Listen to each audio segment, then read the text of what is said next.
Yamwachi biem samu akwa Badwam TV Badwam dwumade so.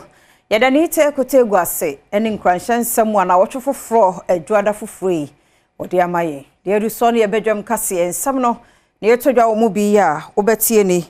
Penny kwantrafo da National Health Insurance Authority ano Dr. Dacosta Boaje odi atudwa senyame adom ekabia wormo edi won providers bia no wachia edi amawo yede bebrewo. And this year, Manyokono, so good, so agina, one dear, so one position for France, so one majority in a day. BBN to men sacrawon, Omujinum, yet there no ever banon sending an opay made bro, Adom TV, Badwam Cassie, or share live or Facebook /Adom TV Extra, Oko Go TV, a channel near 119, DSTV at 280, Oko YouTuber, such Adom TV 2. Now, in some way, ni be brain, so Ologi Adomonline.com, wait me at Sansia Kenkai. Within the fear. Amankwa tamaklo fasada Emma Joy Trish oko Instagram obedreso kama fe na fe Frederick Opticals onso lens ibako ena ehemi Morina yemiti ne kama edi amame afia ni de mientie se den semni kiremu etie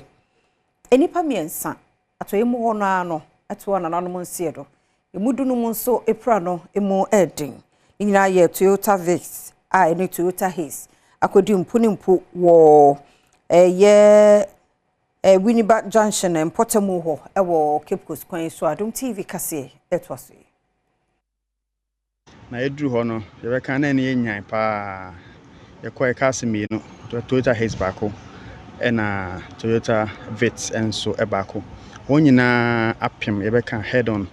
na wakogu amana ewo ebe kan yenifa eso na nokwasem ni na eni enya yesi ye mema no ebo moden pa enipa na wakaka no mu eno na odoso ye obo moden eyi won nyina epie ye na arahosem ayo mu ne se ebra ewie no na enipa no mu miensa emema obema baako na ema mienu na wahwe won kwa na emu edunum enso de ebe kan na epra pa de na aka won ye pa ntina awo se yentumi enyi wo mu na yemfa woma ambulance na onfa wonkwa trauma hospital na nokwasem ni hwese na accident no esi a otrese na pragia ebi edi animu oba na ebeka car no nia eye Toyota Haze no ofri Accra awoko oboase na Vix no so efri sa junction so ebeka filling station bi a wakotofo la oba Winneba town na odi praga bi achi na se na praga na ye na de no o ye se oyi afa ho na so yi fa ho no na ya ntia asem de one Toyota Haze no edi animu akwanhia na empempie no ya na ebasa na ha adwen so kwa ye keka ko December no ebeka afahye enomu afi nso so abato afahye ebeka abato afi enti yesra manfo pa yem pese ne metesa betisi yesra a driver for say wonya ho abotre because open temo a enya no na kire say we driver ene obi a watumi akọ na wakodru ba bi a ebeka ne destination a wanya asem bia enti say ba say di a prepare me pentem wa hwe ya ontem no mpo unya na eno bi na ebeka yehu no awianopa eyi ti yekoso asre say obenya ho abotre na se baby a wokọ no ebre eda ho mpo a omomode na onsimuntem na nkoye se ode ho aprepre na ode ne meti sei anasa kwenche te sei esi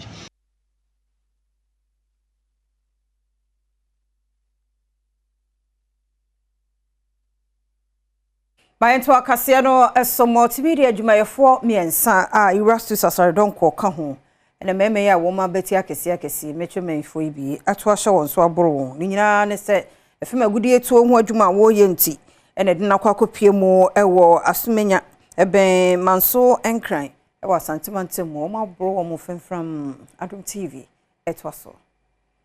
Emema omunumu ekurekure tuo akwakoto ahye Multimedia Group Limited adwumayefo miensa Irastu Sasaredonko eka won ho bie na wonum esusu se woye adwuma ewo Adom Metallium Resources Limited eye bia wotu magudie ewo asumenya ye ben manson kran ye wa santimantem emema beburudu ya na wonum ekurekura pump action guns ene kwoto hye won so a wajire wonum ede wonum ekọ bia wokobro wonum na wo wie no wogya wonum egu honom Asanyonyo Forest Reserve ni mu no manfo bi ahyase a wo sei efa bi na nsutini ahodo a wonum ebebo ankobra sutini ni mu no ni nyina asese sese wonum akobo manso adubia police fo amane a wahyase a wo ye sansem ni mu enhwehwemu. Small scale miners one I war Amenfi East Mensimu na one more sre abino say a year license one more a day a man one hwe no money ye se be ya won betumi ehunu one more any license no na ebase ye hwehwe wo ma ye hu fi se won so ka ho ene se de yensuo ene yensase mu nsem no ase yo how esan say yesre aban se aban no aban to me license like senior DVLE for it omoye no esan say ye adwuma ye no ye responsible mining but enam say any license niti omo frɛ illegal because emlana issue Ghana and dey say who ya dey be na say e bia illegal only documents bia illegal fine but ye hia say abane mai to me kata e bia 1 acre 2 acre 3 acres and go by say this is 25 acres and Zana Minerals Commission amount license to me kata faculty agudi so enim say nananom ewuja asase otumi chiro asase we die nananom omutumi ye agudie wa de uturu ba bia ye den di sa agudie na ba ne say na wote ya wo say bi fin grind oba wo say na koje concession 25 acres na say wa wote ya na wato asase no ma wo de anyina na wudi aja wo no bi fin grind ye say tie sebe nananom anim edumi ngwankan enkokoto asase manfo bi a wonom ete Mpotamu honom a woni amane boni etwetwe nkomo no edi tuja say ema aban hwe oha no gwan ho na mo won hwe mbasho yo wo mu me omumu na kampe one man aban no ne ho be hyehyem dollar na besa se kra ya sa aduane gu esiwo ubi store kra ye nto hwe ye nzo ye nya bi nko ye manyina be keka fie nje ndom ka se ye nya de omu mbekun ye peleko omo senso no de mo hwe na muntu omo so sa na omo asa bika fro mo twem ho a omo de nsuo no ebo nsuo ni di ye adwuma no mo hwe na mo fa nhyehyɛ bia de ento ho mo no mo amuti tototofo na muti nsuo so ni de omo nya de yakora mo senso na nkasa wokɔ ye friends mo kɔ rounds a omo tumi duane kɔ hye nsuo na ase mo kɔ ye so no ma se pie no mo ye adwuma na ye de egufie na ekɔm de ye eba sa enye fe Penny Quantrefo ya wonu na da National Health Insurance Authority ano Dr. Da Costa Aboaje ena odi atu jase nyame adom authority na bon homodin pa ka bia wode won providers no nei otimi atwia sika ni nyina ade amawo you see am no ka say claims ye ne ka yes ref facilities no ye pa mo chawo so mo fa claims brand enye den ye ntua for our 20-year history we see that childhood cancers na here cover say breast cancer here cover with Herceptin sickle cell here cover hydroxyurea insurance there afan to my pefra first no 2016 no near the cap 1.2 billion to see ye triasa ye nye bikura nye de entria by a budget 6.8 billion. So what this means is the insurance now are expanding over 6 folds. First, no near Kokoda NHIS offices and Okana rented offices and the ACC offices. Samuel Kujo penyini a woda NHIA ne fine wo so aman mensini no ano. Se oyare wie no koda hospital na se otua sika kase ni wie a e no hu health insurance ho emfa so. Nenka enwa beye busumi ba kunie me call hospital na maami bi da ho yeyi no maami ni tua beye 2000 cedis ana me bisa se maami aden o se mini health insurance na obi da ne nchen a yeyi na nipa no etua 5 cedis enti imagine e den na kire se health insurance ayeden agu enti wonni card ni bia brana be card ni bi sesi anso krampo de o pay health insurance a wo mre ya wo apps e wo ho ya wo my NHIS app obetumi atena ofie na wa download app no e wo phone so we use smartphone bia obetumi download app no wo download app na eno ane se obetumi e de wo Ghana card obenya health insurance Rasha bejani de ma de share war ningo prom yesam na te George eno de atudwa se nyame yadom echi ne bena Majo ye MPs omo ekwo parliament no omo konso dia NDC amanyoko no position na sesen fi minority ko majority bibie no ebesesa won wadwene so omko akotena majority tiambra ho Adom TV etwaso. Take this recording to the Chief Justice that I said I am now the Vice Chairman of the Select Committee on Communication because I am part of the majority. Tell the judiciary, enough of the politics in our judiciary. The Supreme Court is a judicial wing, not an extension of the MPP headquarters. The people of Ghana are fed up of the political decisions. And as parliamentary caucus, we will stand up to defend the will of the people and defend the integrity and independence of Parliament. But this defense is not going to only end on Tuesday. It starts from Tuesday till John Mahama is sworn in on the 7th of January 2025. Mayanto Adom TV kasiano eso na yenkoye nsam no emu yeguso ye NDC kokos nsam a wono mo eken na wono mo kiremo ese womo ebehwe so womo benada no womo ekosha majority hono mo no a eye taxes bia da e-levy so ne beten so nyina no ombe ye free ho. Caucus in this 8th parliament we will jealously protect our new majority status and will not bow, retreat, nor surrender our lawfully earned status. Yeah. Nothing, absolutely nothing will change this position.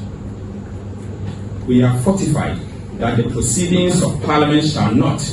be impeached or questioned in any court or placed out of Parliament. Dr. Kisela to forcing asensu de atu just say wonom ebetai bagbin ene Ghana fo nyina echi said de beya obetumi ama asumdue aba emrahye.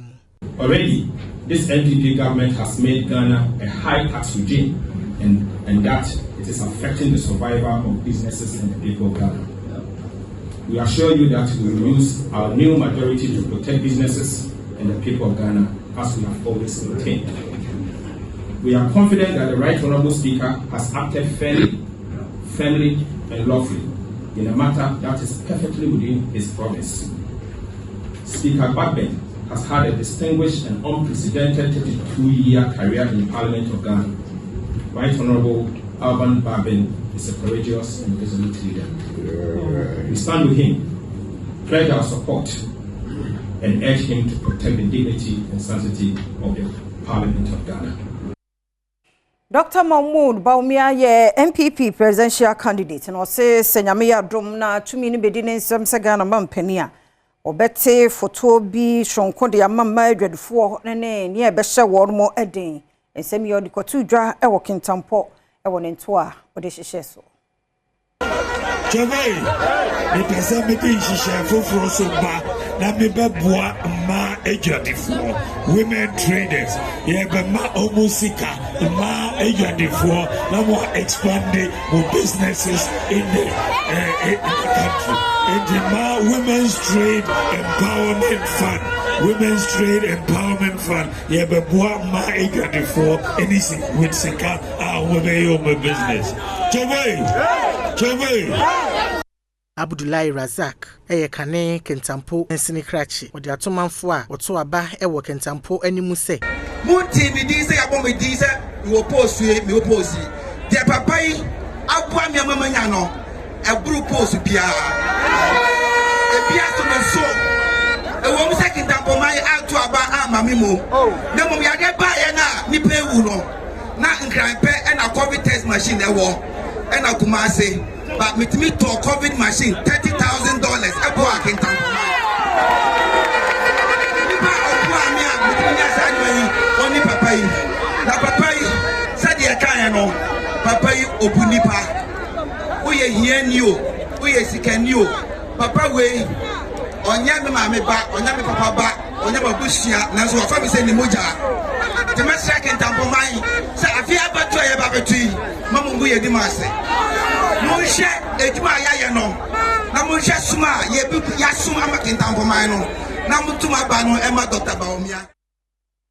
Mami no so na Adom TV Badwam kase na ha na bema kwan na no pe ye de siasa da no nkoma wo hamre ne adaje a wo de maye de mum mesasre obiem so obetwen ye We say what the bonkrata no any online stories no e wo hɔ a ye de bro ye nchakra twen ye kwaba